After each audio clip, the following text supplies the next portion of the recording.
Olá, amados, vamos retomando os estudos de Romanos e hoje, agora nesse momento, nós estaremos falando sobre Romanos 3, a parte final, a partir do versículo de número 21.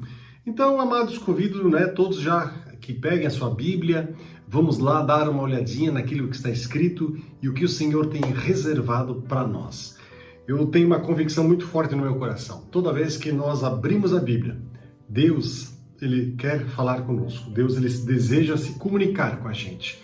E Deus fará isto se eu e o seu coração, no caso, daquele que lê, daquele que abre a Bíblia, se nós estivermos ávidos e desejosos, sedentos por aquilo que Deus tem para falar. Porque Deus vai falar para o coração sedento, para o coração que está buscando pela presença dEle. É claro que Deus eventualmente fala para alguém que não está buscando por Ele. Isso também acontece. E quando Deus tem um propósito especial. Mas de uma maneira geral, Deus gosta, Deus aprecia, Deus faz isso. Ele fala com aqueles que o buscam, com aqueles que se quebrantam, com aqueles que se prostram diante dEle, clamando e pedindo, dizendo: Senhor, eu preciso de Ti, eu quero ouvir Tua voz.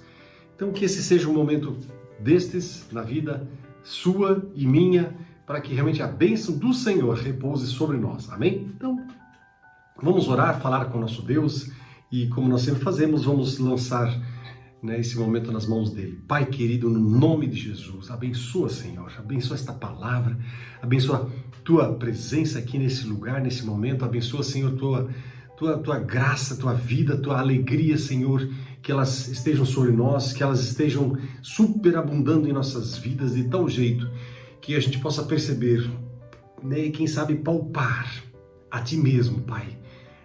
Tu mesmo, Senhor.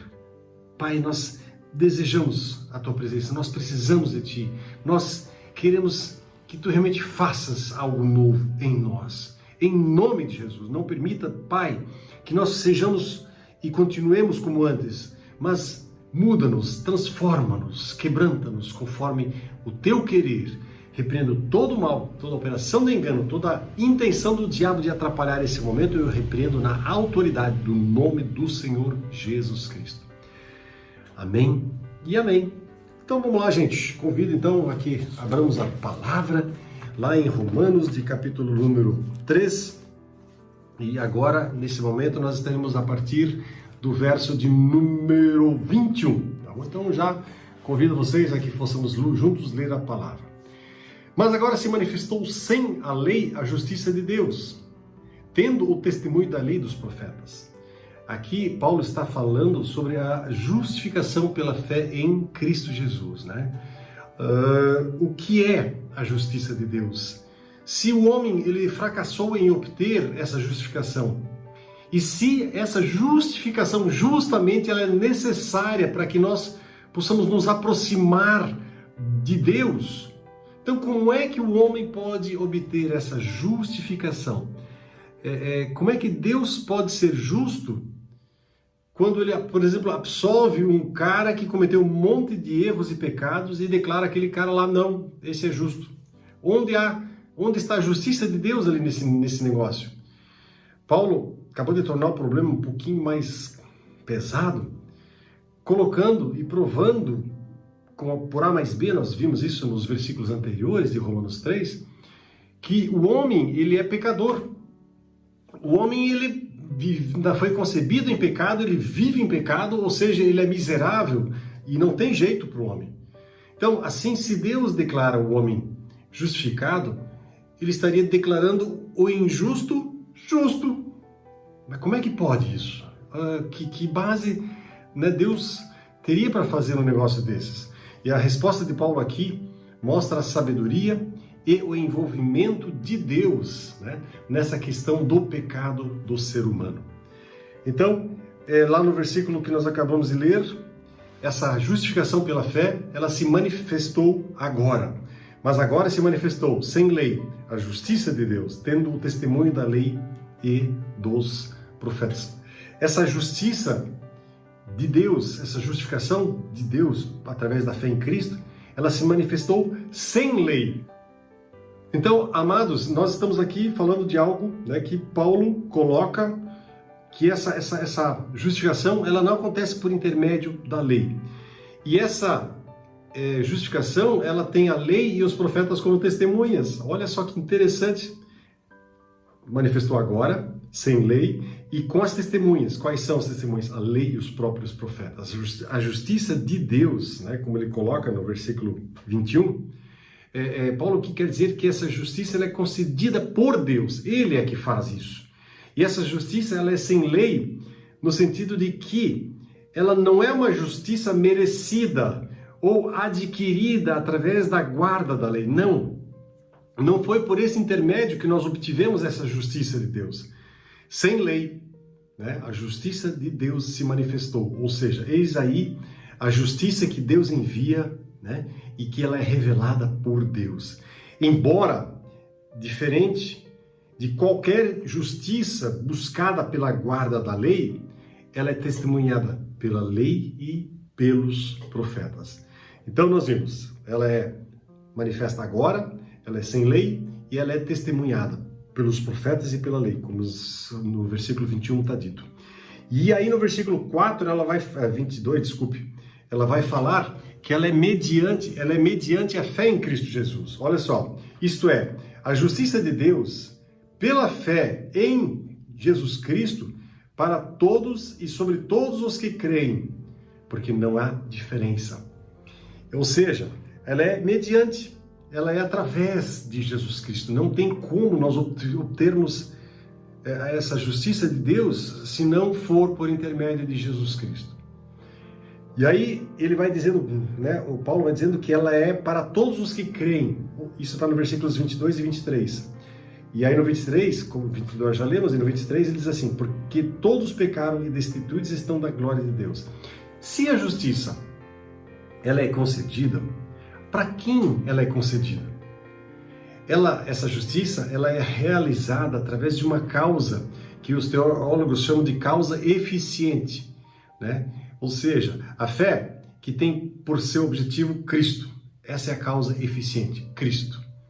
É uma justiça sobre todos aqueles que creem. Aqui então nós temos o elemento da fé. E uma coisa interessante, né, para todos os que creem, como diz no versículo 22, uma coisa interessante aqui que em grego o particípio presente, ele dá uma ideia, uma noção de que essa justificação, ela começou, né, ela começou em um determinado momento e ela continua para o resto da vida. Ou seja, é um negócio que começou e continua, não para, não tem fim. É um compromisso para toda a nossa vida. Comprovando assim que diariamente a nossa fé precisa ser colocada em prática, em ação. Ou seja, diariamente a nossa confiança nele precisa ser manifesta. E aqui então deduz-se uma coisa muito importante. A única coisa que se exige realmente é a confiança e apenas a confiança. E aí no versículo 23 ele diz que essa glória de Deus, quando ele fala que, né, todos os pecados destituídos estão da glória de Deus, essa glória de Deus inclui o esplendor do Senhor, a irradiância de Deus. E ela precisa ser vista, ela precisa ser aceita, precisa fazer parte daqueles que creem. Ou seja, isso precisa voltar a acontecer na vida daquele que realmente crê. Os homens, eles estão sempre carecendo da glória de Deus, porque a prática contínua do pecado nega tudo aquilo que a glória de Deus significa na nossa vida. E aí, quando nós entregamos a nossa vida para Jesus, a glória de Deus, o esplendor, a irradiância de Deus, ele começa a aparecer de novo em nós. Mas isso precisa ser um exercício também contínuo. Ou seja, todo dia nós precisamos manifestar a nossa fé, né? Buscar a presença do Senhor. Por isso a Bíblia diz que nós precisamos ler a palavra, orar, nós precisamos ter comunhão com irmãos e tudo mais, porque diariamente nós precisamos alimentar a nossa fé. Tá? E aí no versículo 24, vai dizer que essa justificação, ela é pela graça. Olha só, sendo justificados gratuitamente pela sua graça, pela redenção, né, que há em Cristo Jesus. Ou seja, ela é pela graça de Deus. O homem, ele pode ser absolvido, ele pode ser justificado, porque Deus, ele atuou, Deus agiu. Ele providenciou para a gente a redenção, E originalmente a palavra significa aqui tornar, comprar um escravo ou cativo, libertando ele do pagamento de um resgate. Então essa é a ideia que dá, né, de ser absolvido, justificado. E aí, como nós acabamos de ler, a sua base é a redenção que há em Cristo Jesus. Como diz no versículo 24 no final, pela redenção que há em Cristo Jesus, ao qual Deus propôs para propiciação pela fé no seu sangue, para demonstrar sua justiça pela remissão dos pecados dantes cometidos sob a paciência de Deus. Então, nós vimos que essa redenção acontece através de Cristo, a base é Cristo, e ela tem como objetivo mostrar que Deus, ele é justo, como ele é justificador, tá certo? E o que envolveu, afinal de contas, essa obra? O que envolveu tudo isso aí? Envolveu o próprio Filho de Deus, ou seja, Deus enviou o seu amado Filho, e foi um ato necessário, um ato dramático, um ato, assim, diríamos, impactante, e até porque abnegado da parte do nosso Deus. Mas essa era uma necessidade que não partiu de alguém de fora. Interessante isso, né? Não veio porque alguém foi lá e falou para Deus, puxa Deus, vamos dar um jeito aí porque a situação do homem está feia. Não, Deus mesmo, ele tomou essa iniciativa. Ele mesmo, e em função da sua própria natureza, né? Como diz aqui em algumas traduções, vai dizer assim, a quem Deus propôs no seu sangue como propiciação. A quem? Ou seja, a quem? Quem que ele propôs como propiciação no seu sangue? A Jesus, né? A propiciação, então, na verdade, envolveu a morte de Jesus, o derramar do sangue do próprio Filho de Deus, Jesus Cristo. Deus foi aquele que fez a oferta, Cristo foi o sacrifício. Dessa maneira, o pecado do homem foi encoberto, tá certo? Isto é, ele foi apagado para sempre, né? Então, o pecado do homem, ele passa a ter uma outra conotação perante o Senhor. Quando o sangue de Jesus, ele está incidido, ele está derramado sobre nós. E essa propiciação se torna efetiva na vida da pessoa através da fé. Nós estamos aqui de novo falando da fé.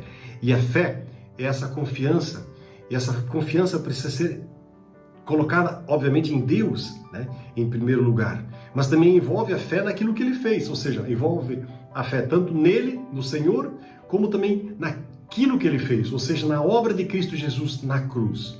Ali ele tomou o pecado em seu próprio ser, sobre si. Isso está lá em 2 Coríntios capítulo 5, verso 21. E ele lidou com esse pecado ali de uma maneira muito objetiva. E assim fazendo, ele manifestou a sua justiça, ou seja, ele manifestou tanto o fato dele ser justo e justificador ao mesmo tempo. Aí uma pergunta que alguns podem fazer assim, mas escuta, né, baseado no que está escrito aqui, será que os pecados, né, anteriormente cometidos, como é que fica esse negócio? Ficaram impunes? Isto é, antes da morte de Cristo, né? A morte de Cristo, gente, objetiva e pública, lá no Calvário, mostra, prova, que o Senhor não deixou impunes esses pecadores, não.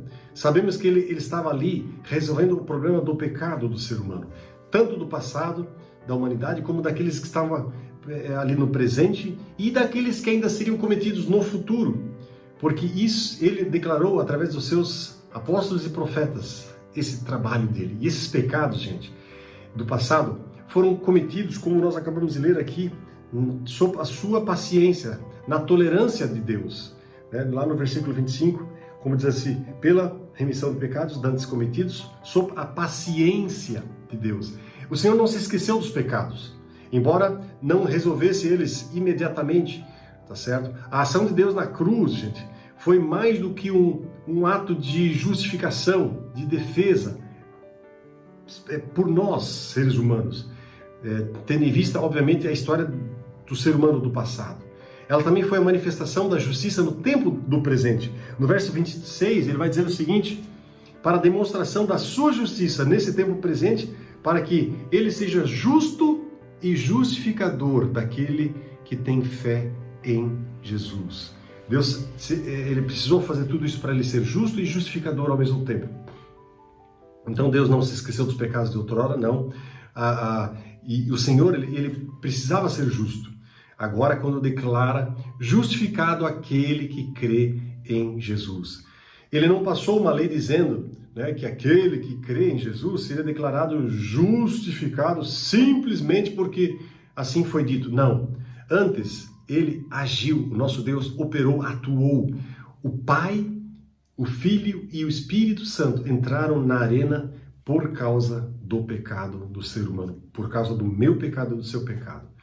E assim o Todo-Poderoso, né, ele colocou a base sobre a qual ele poderia perdoar os pecados e sobre a qual ele declara os pecadores justificados e ainda assim permanecendo justos. Então, ainda sobre os pecados anteriormente cometidos, eu gosto muito de pensar na ideia do cartão de crédito, né?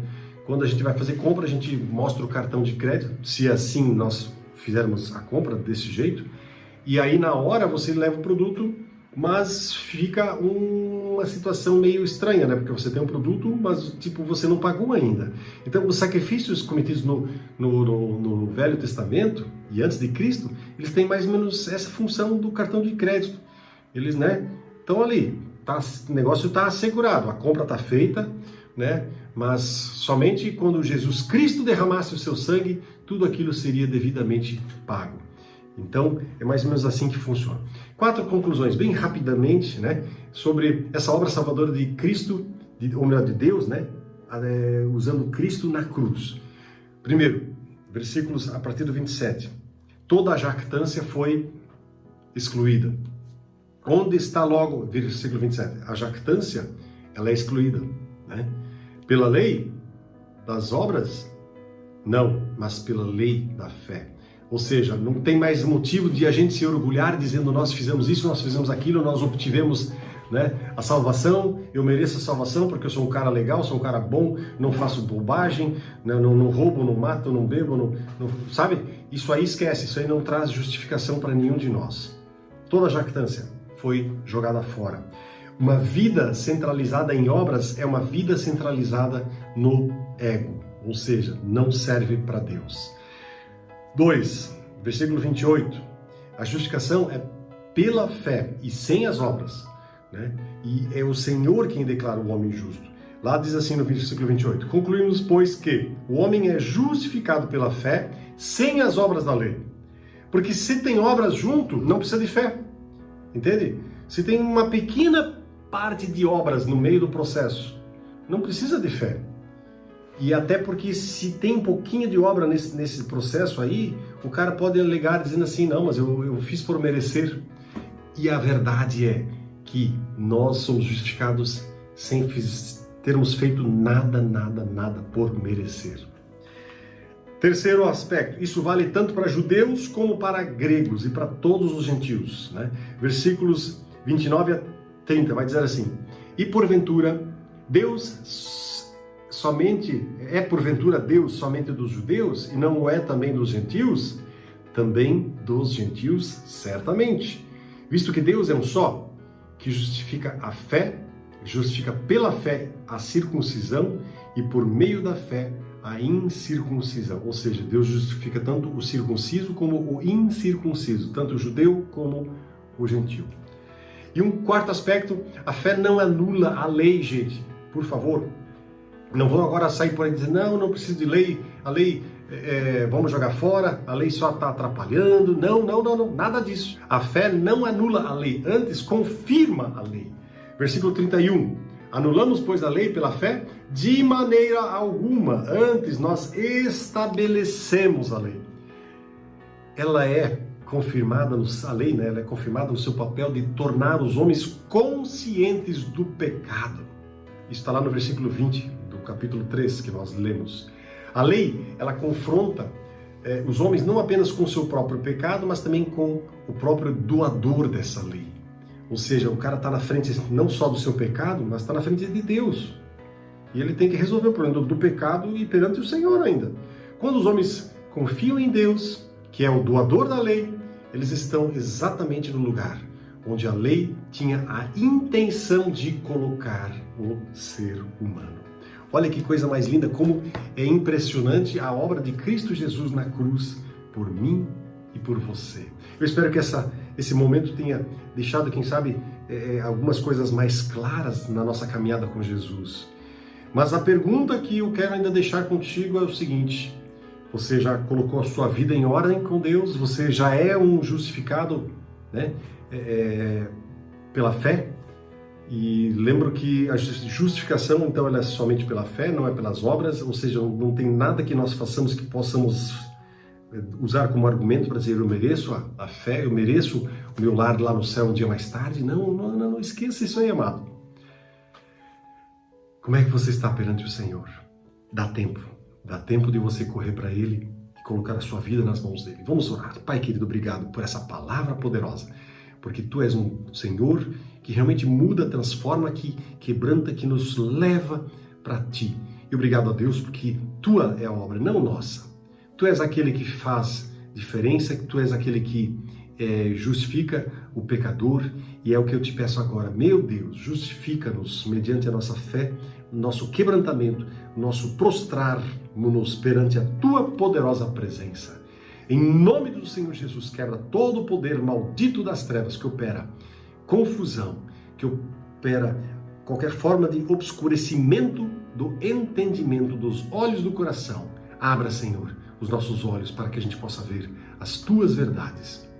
Em nome de Jesus, amém e amém. Deus abençoe vocês, fiquem na poderosa paz do Senhor Jesus.